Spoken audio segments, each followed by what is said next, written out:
Hello my friends and followers, good evening. আপনাদের সাথে আছি আমি ডক্টর আশিস মজুমদার।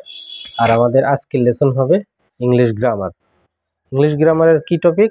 টেন্স নিয়ে কথা বলছিলাম। তো টেন্সকে আমরা সাধারণত আমাদের কনসেপ্টটা কেমন ছিল, জাস্ট একটা রকেট বা প্লেন 3টি এয়ারপোর্ট চেঞ্জ করবে। প্লেনটা প্রথম জাপান থেকে ছেড়ে আসবে, মানে জাপান থেকে ছাড়লো, বাংলাদেশের উপর দিয়ে যাচ্ছে এবং ওটা আমেরিকায় গিয়ে থামবে। তো আমরা দেখেছিলাম পাস্ট, প্রেজেন্ট, ফিউচার।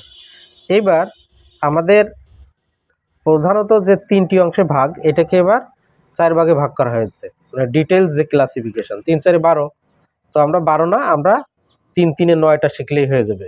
আর বাকি যে 3টে থাকে, 9টার পরে 3টা, ওটা কম্পাউন্ড টেন্স বলে।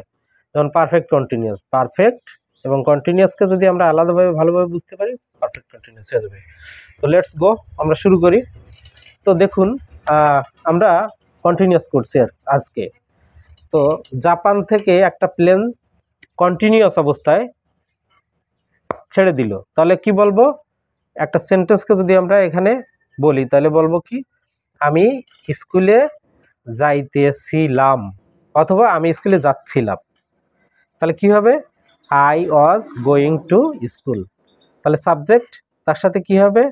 মূল ভার্ব, তার সাথে আইএনজি এবং সাথে একটা হেল্পিং ভার্ব থাকবে। কি কি? ওয়াজ অথবা ওয়ার, যে কোনো একটি গেল এটা।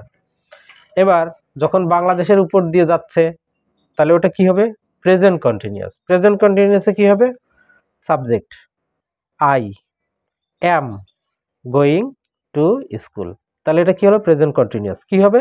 Subject, helping verb, am, is, are, এই তিনটের যে কোনো একটা সাবজেক্ট বুঝে এখানে সেটা বসাতে হবে, আর হচ্ছে অবজেক্ট। তাহলে কি হলো? I am going to school গেল এটা। এবার ফিউচারে যাই। ফিউচারে গেলে কি হবে? আমি স্কুলে যাইতে থাকিব। খেয়াল করতে হবে, প্রত্যেকটা বাংলা সেন্টেন্সে কিন্তু তে থাকবে, অথবা চয় ছ যুক্ত থাকবে। যেমন আমি যদি বলি আমি ভাত খাইতেছিলাম অথবা ভাত খাচ্ছিলাম, হয় চয় ছ যুক্ত বর্ণ অথবা তে থাকবে। আর প্রেজেন্টে আসলে কি হবে? আমি খাইতেছি, আমি ভাত খাইতেছি, বা আমি স্কুলে যাইতেছি, এরকম তে থাকে। আচ্ছা, আমাদের এক্সাম্পলটা দিচ্ছিলাম কি? স্কুলে যাইতেছিলাম, তাই না? তাহলে পাস্ট টেন্সে কি হলো? আমি স্কুলে যাইতেছিলাম। প্রেজেন্টে আসলো কি? আমি স্কুলে যাইতেছি। আর ফিউচারে কি হবে? আমি স্কুলে যাইতে থাকিব। তাহলে কি হবে? I will be going to school. Subject হবে শ্যাল বি অথবা উইল বি, এবং মূল ভার্বের সাথে আইএনজি। ব্যাস, তাহলে কন্টিনিউয়াসটা আমাদের শেখা হয়ে গেল। পাস্ট, প্রেজেন্ট, ফিউচার, 3টে প্ল্যাটফর্ম একই সেন্টেন্স পার করলো। তাহলে কন্টিনিউয়াস ক্লিয়ার।